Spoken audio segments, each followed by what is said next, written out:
அது இந்த பக்கம் மட்டும்தான், இந்த பக்கம் கூட இல்லை. இங்கே மட்டும் தான் அதிகமாக தெரிஞ்சிருக்கு. ஒரு இடம் மட்டும்தான் ஒன்று உரிய விழுந்துருக்கு பாருங்க. ஏன் என்னாச்சு? அதான் வெடியுது வண்டி அங்கங்க. ஓ அதனால. ஹைதராபாத் வந்தாச்சு. ஹைதராபாத் ரிங் ரோட்டில் போயிட்டுருக்குறோம். இங்கே வரும் பறவைகள்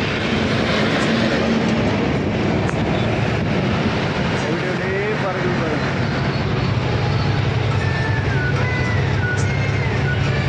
பஸ்ஸே ஒரு பார்க் மாதிரி தெரியல. ரோடு எவ்வளோ நகரத்துக்கு தெலுங்கு படத்தில் எத்தனை படத்தில் ஒரு தெரியுமா இது? ஆமாம். நாம தான்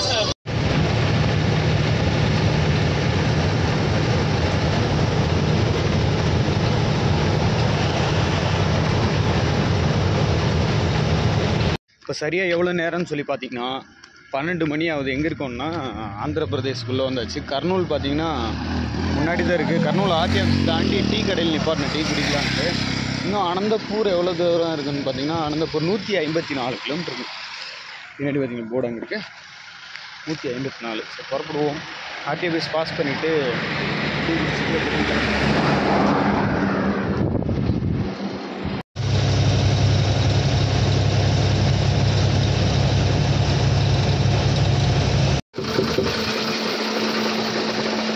கரெக்டாக அனந்தபூருக்கு பார்த்தீங்கன்னா இன்னும் ஒரு 50 கிலோமீட்டர் இருக்குது. இப்போ தான் டியூட்டி மாற்றி விட்றேன். போல்ட்டெல்லாம் இன்னொரு வாட்டி கூட நல்லா செக் பண்ணிக்கணும். டயர்லாம் ஒன்றும் பிரச்சனை இல்லைன்னு பார்த்தீங்களா, ஒன்று உரி விழுந்துட்டுருக்குது. அடிக்கடி பார்க்கலாம், இதுதான் பிரச்சனை. ஒன்று உரி விழுந்துருக்குது பாருங்கள். இதுக்கு ஆல்ரெடி ஸ்பேர் வச்சுருக்கோம், எடுத்து மாட்டிக்கலாம். ஏன்னா உடஞ்சதெல்லாம் 1-2 பொட்டியில் தான் போட்டு வச்சுருக்கோம். எடுத்து மாட்டிக்கலாம் விடுங்க. அந்த சைடு எப்படி இருக்குன்னு தெரியல. மூட்டைங்கெலாம் ஒன்றும் பிரச்சனை இல்லை, வச்ச போலவே இருக்குது.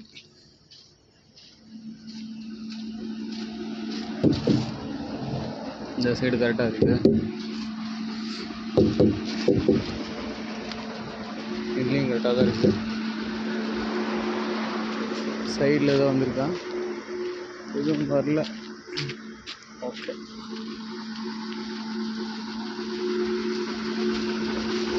இந்த ஃப்ரண்ட் ஆக்ஸில் ஒரு இடத்துல டயர் எப்படி தெரியுதுன்னு நான் காட்டுறேன். இருங்க, வித்தியாசமாக தெரியுது. சரியாக 2:45 ஆகுது. இப்போ மாற்றி விட்டோன்னா இப்போ தூங்கி எழுந்திரிக்கிறது கரெக்டாக இருக்கும். காலையில் எழுந்து சமைக்கணும், நிறைய வேலை இருக்குது. தூங்கி எழுந்திரிச்சிடலாம். டயரு வித்தியாசமாக தெரியுதுங்க. எல்லாமே ஒரு இந்த பட்டன்லாம் கரெக்டாக தெரிஞ்சிருக்கு. ஒரு இடம் மட்டும் அதிகமாக தெரியுது. என்ன ஃபால்ட்டாக இருக்குன்னு தெரியல. அதை நான் உங்களுக்கு காட்டுறேன். தெரியுதுங்களா? ஒரு இடத்துல மட்டும் பண்ணலாம். இந்த இடத்துல மீதி எல்லா இடமும் நல்லா இருக்குது. கரெக்டாக இதே இடம் சேம் அந்த பக்கமும் அதே போல் தெரியுதுங்களா?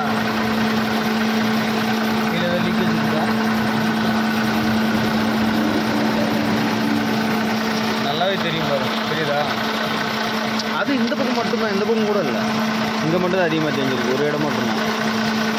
என்ன ஃபால்ட்னே புரியுமா? ஏன்னா டயர் மாற்றி மாற்றி போடுறோம். அப்பயும் இது போல் ஆகும்போது தான் கொஞ்சம் கவலையாக இருக்குது. இப்படி இருக்கிறதுனால என்ன பிரச்சனைன்னு சொல்லி பார்த்தீங்கன்னா, அந்த வேகத்தடையில் ஏறி இறங்குதில்ல, சின்ன சின்ன வேகத்தடைங்களா, அது போல் ஃபீல் ஆகுது. அப்படியே தடுக்கு போகிற மாதிரி இருக்குது வண்டியை. டீசல் போடணும். கர்நாடகா வந்தாச்சு. கர்நாடகா பார்டர் தாண்டி கிட்டத்தட்ட ஒரு 50-60 கிலோமீட்டர் வந்து டீசல் போடுறது தான் நிப்பாட்டிருக்கேன். டீசல் போட்டுக்கிட்டு புறப்படுவோம். கரெக்டாக நைட்டு 2:45 தூங்கினேன்.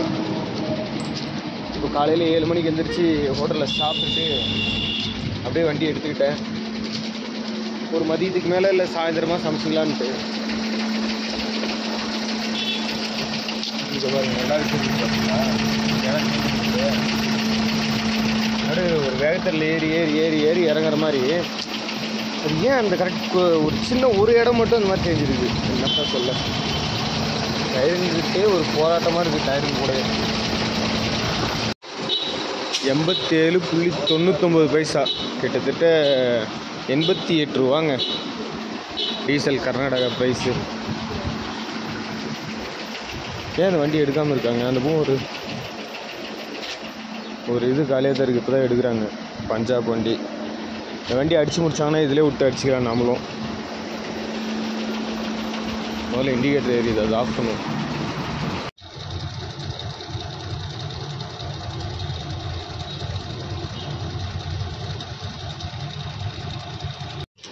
எப்படியும் ஒரு 30,000 ரூபா ஃபுல்லாகும்னு நினைக்கிறேன்.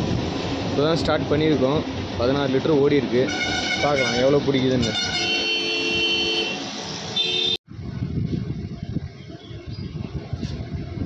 திருநெல்வேலி போயிட்டு லோடு இறக்கிட்டு திருப்பி ரிட்டர்ன் ஜூஸ் லோடு ஏற்றிட்டு வந்துட்டாங்க மாப்பிள்ளைங்க. சீமெண்ட் நல்லி ஆட்டுங்க ஸ்டவ்வு, அதில் சீமெண்ணை ஊற்றிக்கிட்டு. ஏன் கேஸ் என்னாச்சியா? கேஸு கேஸ் இதாக ஆகிட்டு ஸ்டவ் வாங்கிட்டு இருக்கிறாங்க. வெயிலுக்கு இதுதான் சேஃப்டின்னு சொல்லிட்டு ஸ்டவ் வாங்கிட்டு இருக்கிறாங்க. போயிட்டு பேசிவிட்டு ஒரு டீ ஒன்று குடிச்சிட்டு புறப்படுவோம். இப்போ எங்கே இருக்குன்னு சொல்லி பார்த்தீங்கன்னா தேவநல்லி வந்துட்டோங்க. மாப்பிள்ளை பார்த்தீங்கன்னா கேஸ் இல்லாமல் ஸ்டவ் ஏதோ புதுசாக வாங்கிட்டு. ஏன் என்னாச்சு? அதான் வெடியுது வண்டி அங்கங்க. ஓ அதனால்.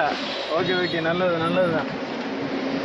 வெண்டேசா வெற்றிகரமாக போயிட்டு திருநெல்வேலி ஏறிட்டு வந்துட்டியா? சரி. அப்புறம் சொல்லுமாப்ல ஏற்றின்னு வந்துட்டேன். என்ன சமையல் உங்களுது? டிரைவர் காய் தான் மாப்ள. டிரைவர் காய், பீக்கங்காய். ஆமாம், டிரைவர் காய் ரசம் ரெடி ஆகிட்டு இருக்கணும். சமையல் ஆகலை மாப்ள. சரி வாங்க டீ குடிச்சிட்டு அப்புறம் நாங்கள் பண்ணலாம். இல்லையா? சரி வாப்பா பட்டியா. கிருஷ்ணகிரி தாண்டியாச்சுங்க. கிருஷ்ணகிரி தாண்டி அப்படியே காரிமங்கலம் இல்லை, காவேரிப்பட்டினம். காரிமங்கலம் இன்னும் போகணும். காவேரிப்பட்டினத்தை நம்ம இப்போ கிராஸ் பண்ண போகிறோம்.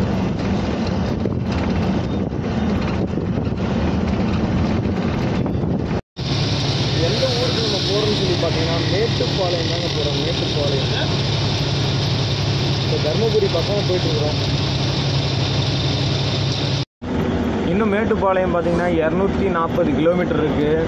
மழை வர மாதிரி இருக்குது. என்ன சுச்சுவேஷன் சொல்லி தெரியல. பார்ப்போம். மழை வந்துச்சுன்னா தார்பை போட வேண்டியதாக இருக்கும். பார்த்துக்கலாம். மழை வேறு பொழந்து கட்டும் போல் ஒரே பயமாக இருக்குது. அது என்ன போய் பயம், பார்த்துக்கலாம் விடுங்க. மழை வர மாதிரி தெரிஞ்சுன்னா ஓரம் கட்டி தார்பை போட்டுக்க வேண்டியது தான். ஏன்னா அப்படியே விட்டோம்னா கிழங்கு கெட்டு போயிருந்தான்னா மழை தண்ணி பட்டுச்சுன்னா ஒரு 2 துளி விழுந்தாலே கடகடன்னு ஏறி தார்பை போடுற மாட்டோமா. எல்லாம் ரெடியாக இருக்குது அவுத்து.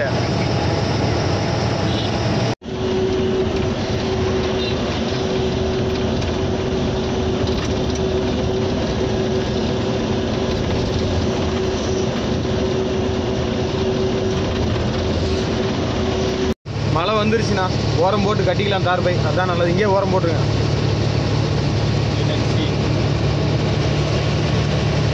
துளி விழுக ஆரம்பிச்சிருச்சு.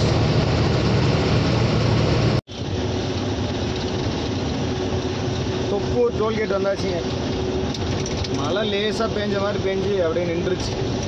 நம்ம வீடியோ பிடிச்சிருந்தா லைக் பண்ணுங்கள், ஷேர் பண்ணுங்கள், மறக்காமல் சப்ஸ்கிரைப் பண்ணிடுங்க. பெல் ஐக்கான் ஆனால் தட்டி விடுங்கண்ணா.